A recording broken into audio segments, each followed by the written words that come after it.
Hello, we're in Malta. We're doing two Blackamoors. Blackamoors.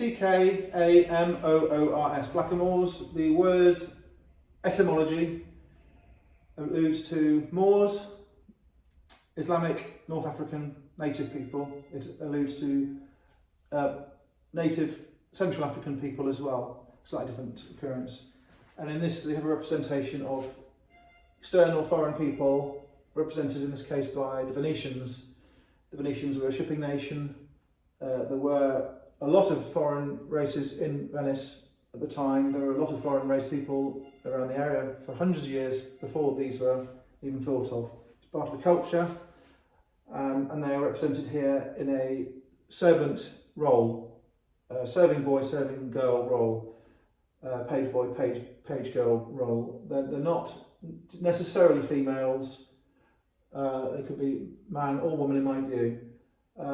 They are not showing servitude or shackles or cruelty or demeaning roles, which is becoming unpopular with Blackamoors. It's a sensitive type of furnishings item, subject of some concern in the market. But these are relatively moderate, happy, commonly reproduced shapes that are reproduced now. I like them very much. They're an opposing pair. They're not two of the same shape. They are facing each other. The boats are facing outward.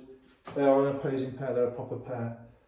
Originally, they would have been, I would say, on the floor or on a dining table, because I think that they would have wanted this platform to have been used. It is possible they were used on a serving table or a sideboard like I have them now, and it's possible you could have flowers on it and it would look fantastic. I mean, if these were a pair of bronzes, you'd be looking at a really very expensive ensemble, even if they were new. But they're not bronze, they're made of pine, they're covered in gesso, they're covered in a painted effect, and they're covered further in a beautiful iridescent paint, lustrous paint, with further decorated detail. I'm going to show you how they come apart. Those come off. This one isn't level. I don't know why it's not level. This one has an oar. They have broken fingers. They have repairs. They have bits missing. This is missing an oar. The hole, which is present on that one, is not present on that one. I think it's been filled. It's possibly not at an oar. This is possibly something else. The oar is really nicely painted. The back is plain. The back is flat. The front is shaped. Beautiful thing. Gesso along the length of it, and coloured paint ply. The platforms, pine or similar wood. Previous repairs, concentric rings. It's been turned, hand painted detail. Really nice. This one isn't quite as badly damaged. They are damaged, but they don't look like reprint ones. They don't look like fake ones. They don't look like these tawdry, tacky ones you get with the phony smiles and the horrible glossy finish. They look like antique ones, and they would have been making these type of things from the 1600s, 1700s or earlier, all the way through to now. But these ones I would date to 1860, 70. They're early Victorian, mid-Victorian Blackamoors. They're not late Victorian ones. They're not Edwardian ones. There's there's mountains of Edwardian ones, and people think they're older than they are, but they're not. They're Edwardian. In fact, there's lots all going all the way through the 20th century. The carcass is pine, block work. The feet are carved wood, they're not resin. The other one has a repair. I quite like this repair, believe it or not. It's loose still. The feet are broken. There's a very elaborate metal strap someone's put on it to hold it together. I think that's quite nice. Hands missing, fingers missing, as I say. That's been broken. Fingers missing. Shipped to the bracket on the top, the socket. But we have a pair of Blackamoors. They are an opposing pair. They're looking at each other. They have lovely claw feet. They have platforms which can be used at a party or whatever. Reception.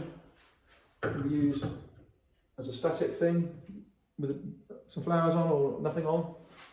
They are beautifully painted. The painting on the front of the tunics is really lovely, very vivid, very bright.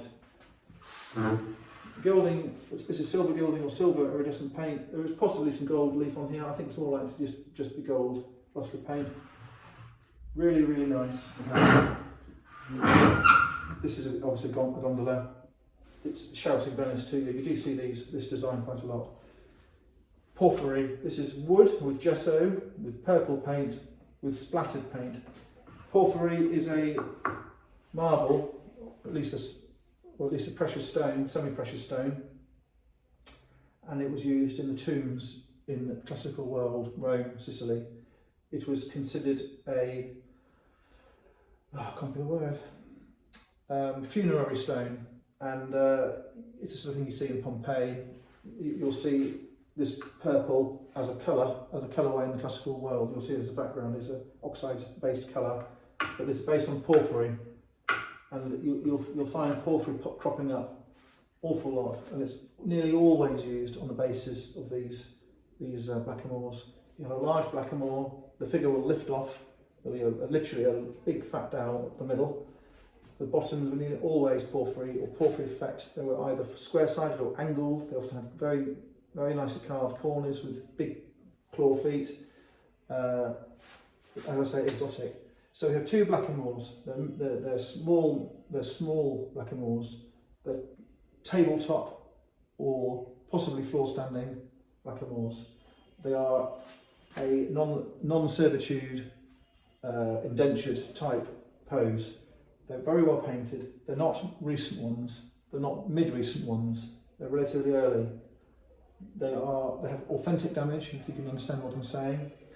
They have pleasing wear. They're a multi for sale, and someone has to, if they buy them, have to have them collected themselves, arrange a collection. I hope that's been interesting. Thanks for having a look.